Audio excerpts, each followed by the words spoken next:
This haunting occurred and is still occurring in Taiwan, in the home of a friend's Taiwanese wife. Friend's wife and family have a house in some mountain regions. The house was handed down to them by their grandparents and is quite old. Anyways, according to my friend's wife, she told them about the ghost that is haunting them, particularly her older brother, who had supposedly made friends with her after hearing her sad story.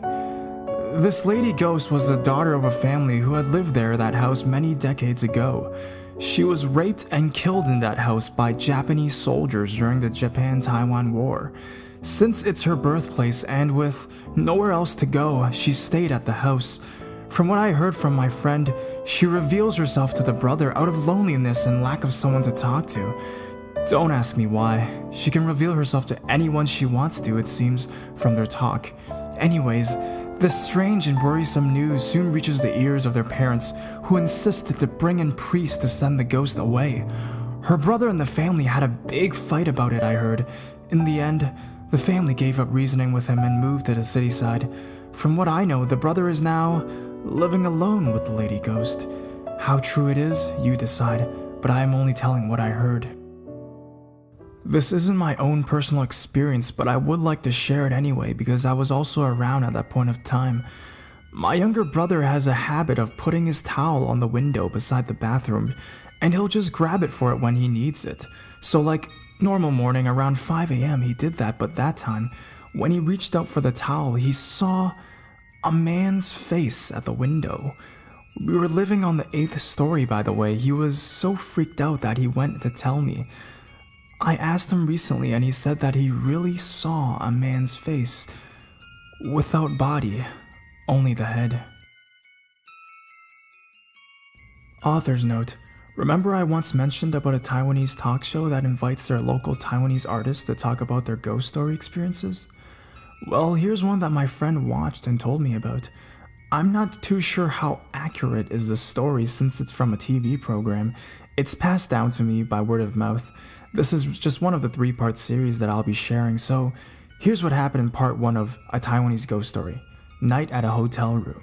This artist talked about his experience in one of the Asian countries where he had to do some overseas shooting, although he did not mention which country he went to, but he did state that this country has many Chinese but isn't China. During the whole period of the shooting days, he and the whole camera crew had to stay in this hotel which has 18 floors. So happened this artist was staying on the 18th floor. On the first night, he went back to the hotel around midnight and was really very tired after the shooting. After he showered, he immediately got onto the bed, and while he was on the bed, he saw a flash of light outside the window. However, he did not take note of the flash of light as he thought it was just lightning striking. You see, he didn't bother to draw the curtains as he thought he needed to wake up at 6 a.m. the following day. At about 2 a.m., he was suddenly woken by strange and weird sounds. The sound seemed to be like something was knocking on the glass window in his room. Without much thought, he glanced outside and was shocked to see a lady's head appear outside his window. She was hanging outside the window upside down and was swinging in and out in a blink of an eye. She was swung herself inside the room. At the same moment, the artist felt something pressing against him and he was unable to move at all. The feeling remained with him for about 5 minutes, and as sudden as it came, it was gone. He immediately ran into his colleague's room as soon as he was freed from the feeling. The haunted pod village of Sanzi. Note: the pod village was torn down in 2009. Nestled along a short stretch of coastline in northern Taiwan lies a strange complex known as the Sanji Pod Village. This abandoned futuristic luxury vacation spot remains a complete mystery to locals and tourists alike.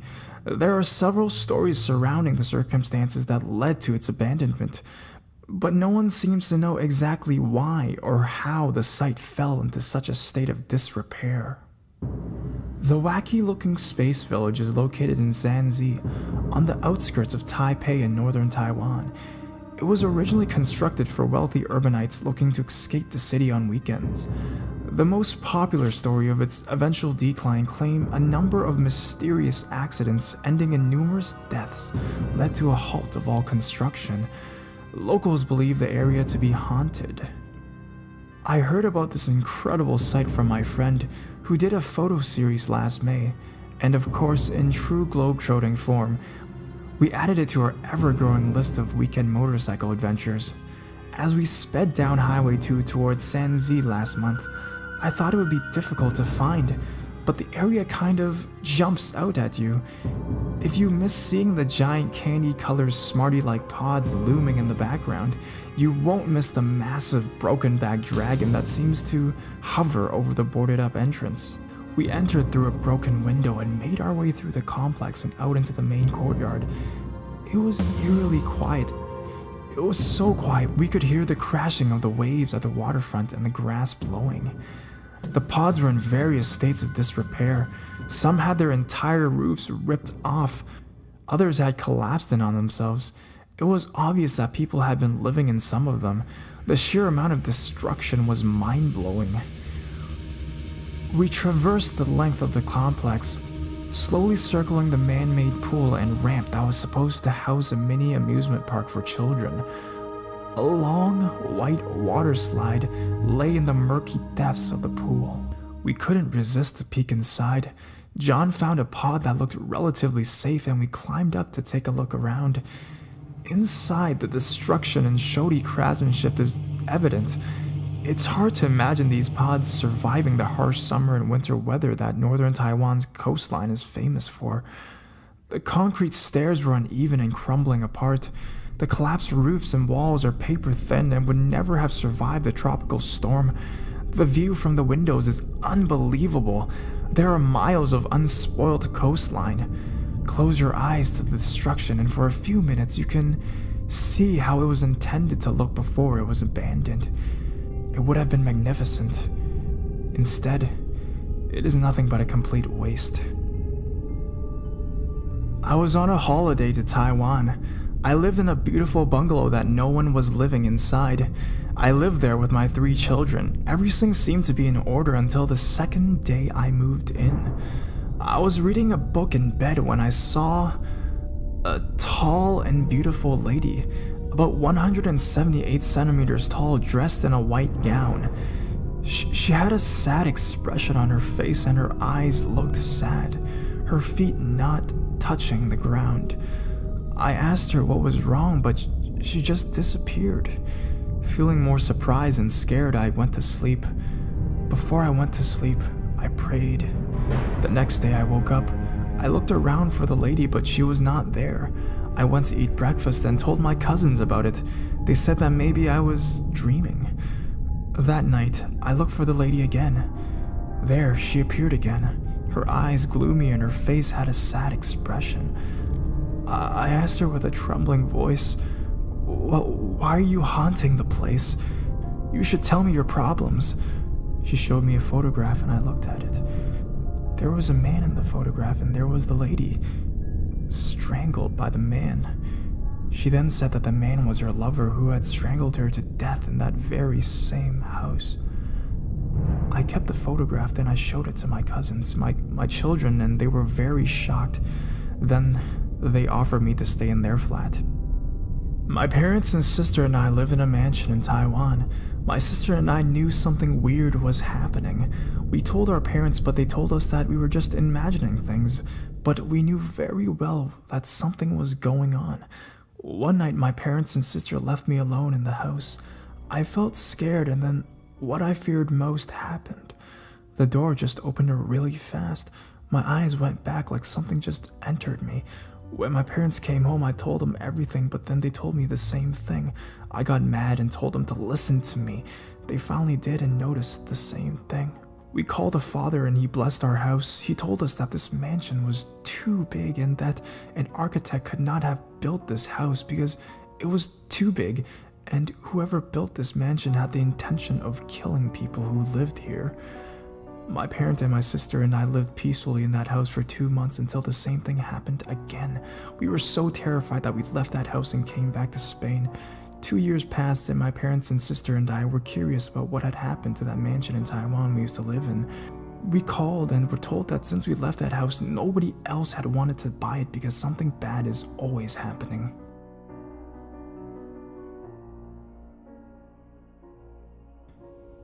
It's been a while, so it's unlikely anyone would read this except for the OP, but what the hell. I was in Taiwan one year when I was younger and I traveled to a busy night market. These are popular gatherings that usually operate in the evening. Nearby, I spotted a sign for a net cafe that was 5 to 6 story tall building. Thinking I'd fire off some quick emails, I walked in the dark, small entrance of the building. The building was older and hasn't been well maintained, but it's not out of the ordinary in Taiwan. The entrance just had a dark hallway that led to a small elevator. I pressed the elevator call button and entered. The elevator was new compared to the building, but I didn't think much of it. Like some Chinese buildings, there wasn't a 4th floor. It's considered bad luck since 4 sounds like death in Chinese, so I just read 1, 2, 3, 5, 6, which was usual.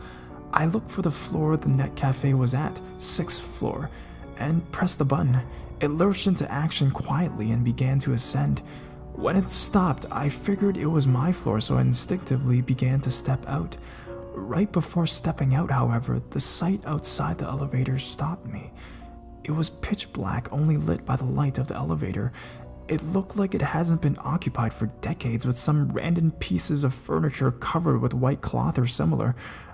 It was a small building, so each floor was single occupancy, so I could see pretty much the entire floor just from the elevator. Thinking I must have gone the wrong floor, I checked the light that indicates which floor you're on. Strangely, there was nothing. None of the indicators were on, but the floor button to the net cafe was still lit, so I know I haven't gone there yet. All this happened within a couple of seconds. That's when I noticed a figure moving in the distance of the floor. It wasn't very visible, but I could make out what looked like a person dressed in some kind of gown, moving slowly towards the elevator. I was thoroughly creeped out, so I started pressing the closed door button. As soon as I pressed, the elevator light flickered off. I am this close to pissing my pants, and it's actually kind of freaking me out thinking about it to it. The lights flickered back on under a second and the door closed. The elevator jolted back to life. A few moments later, it opened again to the net cafe. I am beyond relieved at this point. I walked out immediately and sat down at a computer. After gathering my wits and bit, I walked over to the cashier's desk and told them what I saw. The girl walking there listened and her face turned a bit ashen, so I asked her if she'd heard of similar. She told me that she's never experienced it, but some coworkers and occasional customers have brought it up. Basically, the building has 6 floors and the 4th floor has a history. Apparently, the floor used to be a hair salon of sorts, until one of the employees killed herself there for some reason. She slit her wrist over the hair wash station and died. The store continued operations despite stories of weird appearances. When customers got their hair rinsed, the water would look a little red, like the customer was bleeding. Little things like that, and a couple people reported seeing someone's figure walking away in the mirror. Naturally, the business closed down a few months later. The building owner tried to re-rent the place out, but never had any luck. Most businesses are quite superstitious, and no one wanted to rent the 4th floor after someone had died in it, even at a very cheap price. Finally, after dropping the price to nearly nothing, a stationery supply store wanted to rent. During the renovations of the floor, however, several accidents would happen. Tools would end up in strange places. A mirror from the previous business shattered when no one was near it. And finally, a worker had his hand jammed between the elevator doors when it closed on him unexpectedly.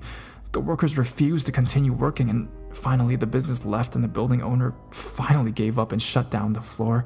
He then had the elevator company come in to replace the panel so that the elevator could not go to the 4th floor. Let me repeat that. The elevator was programmed to never go to the 4th floor. It doesn't even have a button. But for some reason, sometimes when people take the elevator, it would go to the 4th floor and the doors would open.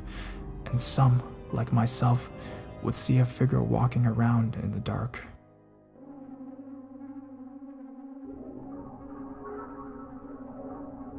When I was about 5 or 6, my parents took me to Taiwan for a vacation. If you went to Taiwan before, you know that it's a bustling place with skyscrapers towering over you. Anyways, I was very excited at that time. Mom wanted to shop for cheap goods at the famous Shilin market and already planned our activities there. So we arrived in a Taiwan airport several grueling hours later. After stamping our passports and everything, we boarded a coach with some others to our hotel. I still remember the hotel was a charming little building with a huge swimming pool. I felt sorry as I didn't know how to swim at that age. That night, we took it easy after unpacking. Dad offered to get some snacks for us at the shops downstairs and went down. I was doodling on a notebook when the lights went off in a strange manner. One by one, they switched off and turned back on again. I thought it was weird as neither Mom nor I was anywhere near those switches, and they were untouched. Poor Mom freaked out and dragged me down to meet Dad. I was woken up every single night too by someone or something ruffling my hair. At first it was gentle, then it became rough. I was sure it was not my parents as I was sleeping on a separate bed. I resorted to pulling the duvet over my head. On the last night, Dad was bathing. We heard a muffled cry, but Dad continued bathing. When he came out, he said there was a shadow growing behind him in the shower. Supernatural or just overactive imaginations? Still, I won't be visiting Taiwan again for sure. I can't believe this is a 5-star hotel. I upgraded my hotel to this one too, and without doing research online.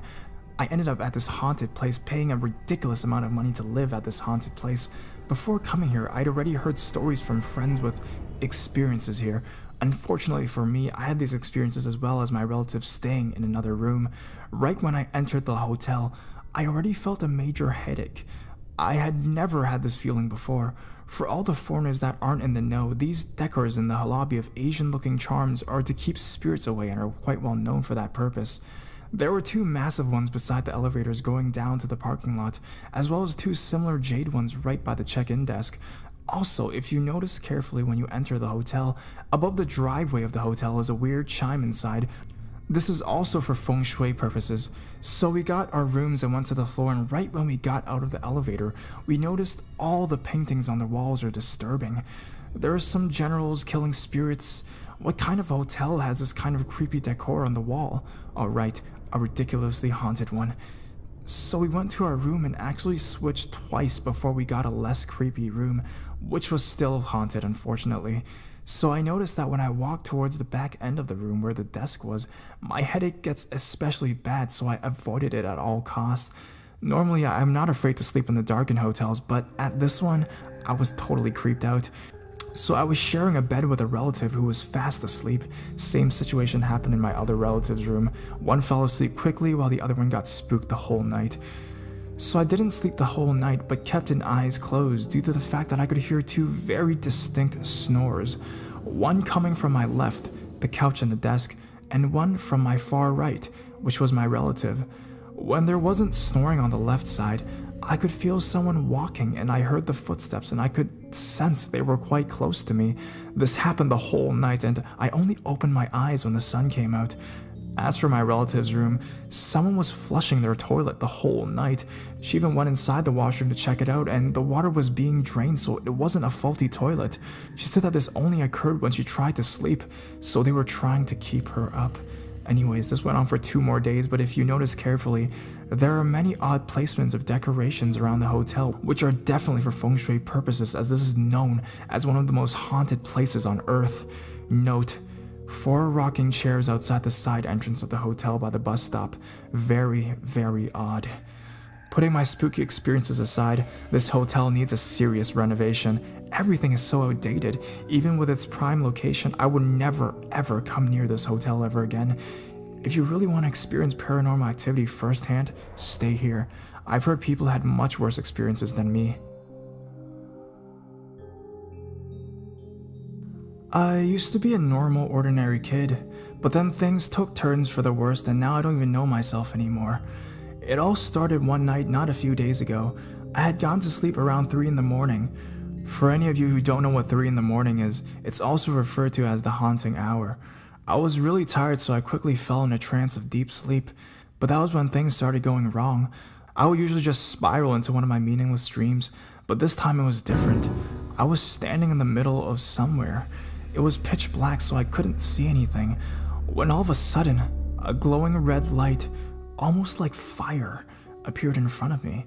Then it started to get bigger and bigger, until the fire looked as if it would engulf me in one swoop. But then the fire started to morph into a person. It turned into a deadly pale person with long black hair and a patch of matching eyes. He walked up to me and said, "Join us, for you have much untapped power within you, and if you are to stay where you are, I was part of the light, aka heaven. You will only get slaughtered like the rest of the humans and angels. We have always been the ones at the very bottom. This is not supposed to be a pun, and we will not take it any longer. We will start the war, and by the end, we will be victorious. No one left to stand in our way, so join us." He outstretched his hand as if to invite me over, but as I pondered over it to accept the invitation or not, I was awakened by my cat named Marcus. "I don't know what to do with this experience. Please help me out in any way you can, but please don't argue about anything on my experience."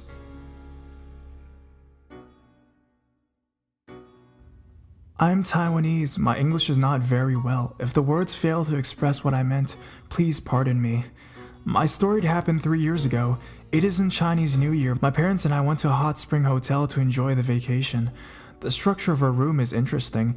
The second floor is a normal bedroom including a TV and a double bed. The first floor has 2 parts. One is a Japanese style room, another is a big bathroom including toilet, shower, and a big hot spring bathtub. The point there is no partition between the 2 parts. You can see the whole bathroom at the Japanese style room, but there is a curtain separating each other. Things happened in the night. My father and I slept on the second floor. My mom slept on the shakedown in Japanese style room. When I went out of my bed to pee at dawn, I found my mom wasn't in the Japanese style room. When I came back to the second floor, I saw my mom was sleeping near a double bed. In the morning we woke up. We asked my mom why she went to sleep on the second floor at night. She appeared to be mysterious and nervous and didn't say anything. She insisted that she would tell us after leaving the room. When we ate breakfast at restaurant, she told the thing happened to her. Last night she was a little difficult to sleep because there were noises of firecrackers nearby. In our culture, people play firecrackers in Chinese New Year. Eventually she did fall asleep. Then suddenly she felt a numbness from her foot to head. It felt very bad, and it is hard for her to move her body. So my mom started to read the 6-word spell of Buddhism in silence. It didn't improve the situation, and she started to read the words with sounds. Then she could move her body. She didn't dare open her eyes. She grabbed the bed quilt and rushed to the second floor. After the story, my dad and I laughed at her because it seemed that she experiences paranormal events frequently in our family. Such as when my mom was a child, one day she peed in a bamboo forest.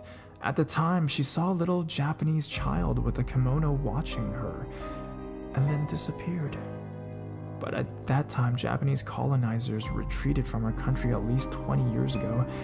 Another thing happened to my mom when she was young. One night, she walked home from the train station. When she walked on a bridge, she felt she was stuck. Many bicycles and cars passed through her normally, but she just walked around and she couldn't leave that bridge. Finally, she came home. It was 2 hours later. We called the situation the ghost obstruct in our country. It means that there was a ghost trying to trap someone at a certain place. After all, my mom thought this event is a ghost pressing bed. It's a proper noun in our country too. It means like a ghost presses on a sleeping person and doesn't let him move or talk. She said maybe someone died in that bathtub before, but we don't think so.